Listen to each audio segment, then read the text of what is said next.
Hello friends, आज का हमारा टॉपिक है औसत सेवन काल। ये टॉपिक द्रव्य गुण और भेषज कल्पना दोनों में ही आता है। तो सेकंड ईयर के एग्जाम के पॉइंट ऑफ व्यू से यह टॉपिक बहुत ही इंपॉर्टेंट है। हर साल आ ही जाता है ये टॉपिक 5 मार्क्स में। तो ये 5 मार्क्स का क्वेश्चन आता है, इससे सीधा पूछ लिया था औसत सेवन काल लिखिए। तो इसमें हमें कैसे औसत सेवन काल लिखना है, इसकी ट्रिक भी आज हम इस वीडियो में बताएंगे। तो आप उस ट्रिक को भी आप याद कर सकते हैं और हम बहुत ही अच्छे डिटेल में इसको समझ लेंगे, जिससे हमें ट्रिक की भी जरूरत नहीं पड़ेगी और हमें ये याद हो जाएगा।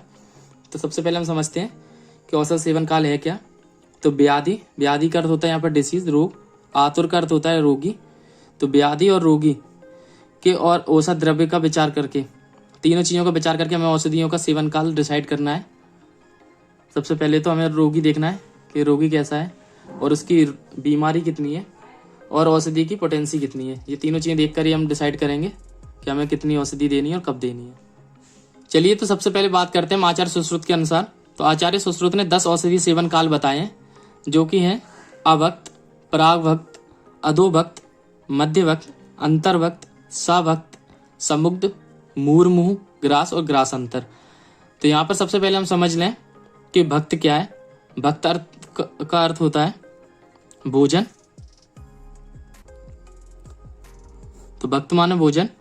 तो अब हमें इसके और अर्थ समझ में आ जाएगा क्लियरली।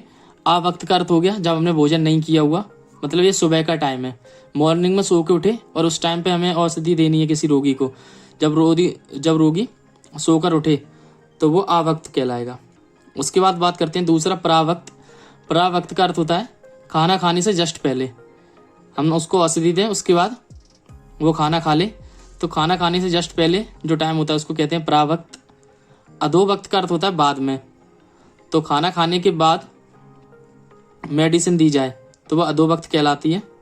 पहले खाना खा ले उसके बाद मेडिसिन दी जाए तो अधोवक्त। मध्यवक्त का अर्थ होता है खाना खाने के बीच में मेडिसिन दी जाए तो मध्यवक्त होता है। मतलब उसने आधा खाना खा लिया, उसके बाद मेडिसिन खाए, उसके बाद बचा हुआ खाना खा ले तो वो मध्यवक्त में आएगा। अब हम समझे अंतर्वक्त क्या होता है। अंतर्वक्त का अर्थ होता है 2 डाइट के बीच में, मतलब उसमें सुबह के खाने और शाम के खाने के बीच में दवाई खानी है तो उसको अंतर्वक्त कहलाएगा। सावक्त का अर्थ होता है खाने के साथ में। तो खाना बनते टाइम हम औषधियों को खाने में मिला दें या खाना बनने के बाद मतलब खाने में औषधि मिला के दी जाए तो उसको सावक्त कह। अब हम बात करते हैं समुग्ध की। तो समुग्ध में वह औषधि आती है जब आदमी ने पहले से कुछ थोड़ा बहुत खाया है, उसके बाद उसको भोजन कराया जाए, औषधि दे के भोजन कराया जाए तो वो समुग्ध कहलाता है। मतलब उसने पहले भी थोड़ा सा खा रखा है खाना औषधि से और औषधि के बाद भी खाना खाएगा पूरा, तो वो समुग्ध में आएगा।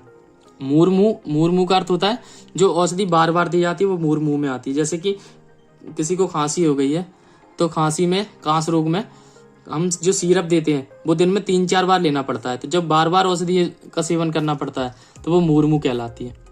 ग्रास, ग्रास का अर्थ होता है कवल या कौर बोलते हैं जिसको, खाने का। तो जो हम पहले कौर में लें उसको कहलाता है वो ग्रास या साग्रास भी बोलते हैं इसको, मतलब कौर के साथ में। दूसरा था ग्रासांतर, मतलब 2-3 कौर के बीच में जो हम खाएं उस औषधि को ग्रासांतर कहते हैं। मतलब 1-2 कौर खा लें उसके बाद औषधि लें और फिर उसके बाद खाना खाएं। तो आपको लग रहा होगा ऐसे बीच बीच में औषधि कैसे लेते हैं। बहुत सी औषधियाँ पीने वाली होती है तो वो हम 1-2 कौर खा के फिर वो पी लें, फिर औषधि खा लें, तो ये ग्रासांतर में आती है।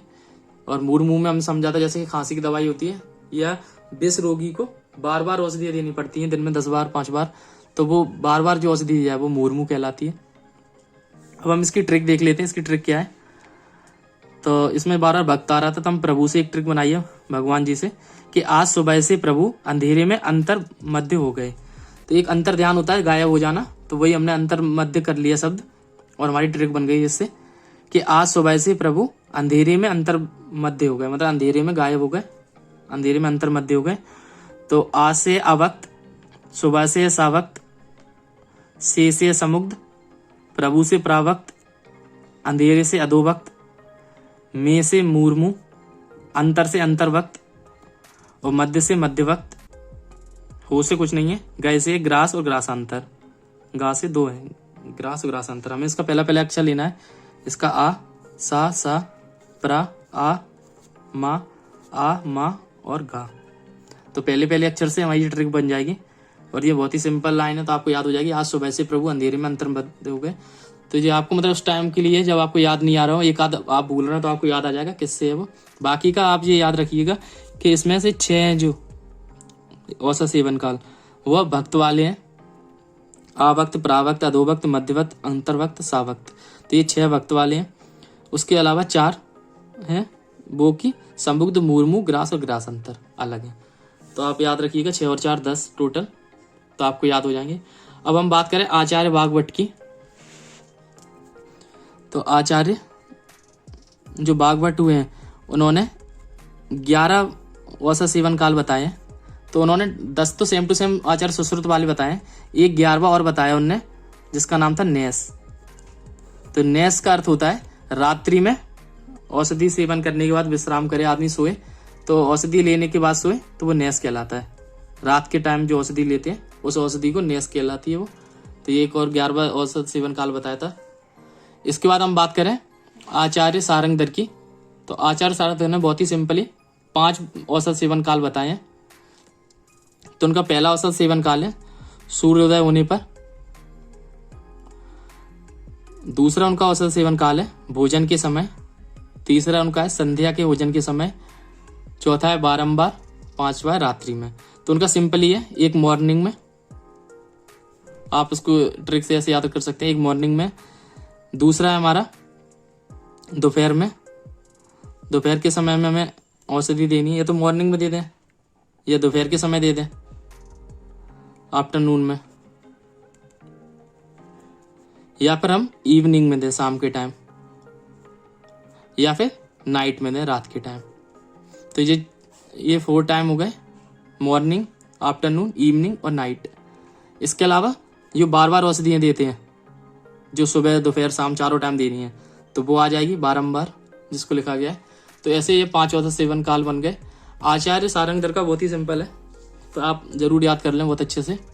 और आचार्य सुश्रुत का इंपॉर्टेंट है क्योंकि ये पूछ लिया जाता है कि आचार्य सुश्रुत के अनुसार औसत सेवन काल लिखें। ये 5 मार्क्स में आ जाता है। ज़्यादातर हर ही साल 1-2 साल छोड़ के आते हैं, ये क्वेश्चन रिपीटेड होता है ये बहुत ज़्यादा, तो आप इसको याद कर लीजिए। और ये डीजी में भी पूछा जाता है और भेषज कल्पना में भी पूछा जाता है। तो आपने 3 आचार्यों के अनुसार याद कर लिया है और कहीं आप 5 मार्क्स में तीनों आचार्यों के अनुसार लिख दिया, तो आपको 5 में से आराम से 4 साढ़े 4 नंबर मिल जाएंगे। सबसे पहले आप आचार्य सुश्रुत का लिख दीजिएगा, उसके बाद आचार्य वाग्भट का, फिर से रिपीट करके वही, और आचार्य सारंगधर का। आप तीनों आचार्यों के अनुसार लिखेंगे तो आपको अच्छे मार्क्स मिलेंगे। आप हमारी वीडियो पे कमेंट कीजिएगा कि आपको वीडियो कैसी लगी और आपको किस टॉपिक पर वीडियो चाहिए, क्योंकि कमेंट आप लोग नहीं करते हैं तो पता नहीं चलता किस टॉपिक पर वीडियो बनाए। तो आप अपने कमेंट बताइएगा किस टॉपिक पे वीडियो चाहिए। दूसरा, आप सब्सक्राइब कर लीजिए चैनल को, हम ट्रिक के साथ और भी आपको याद करवाएंगे सारी चीज़ें भेषज कल्पना की। तो आप हमारे चैनल को सब्सक्राइब कर लीजिएगा। Thank you for watching.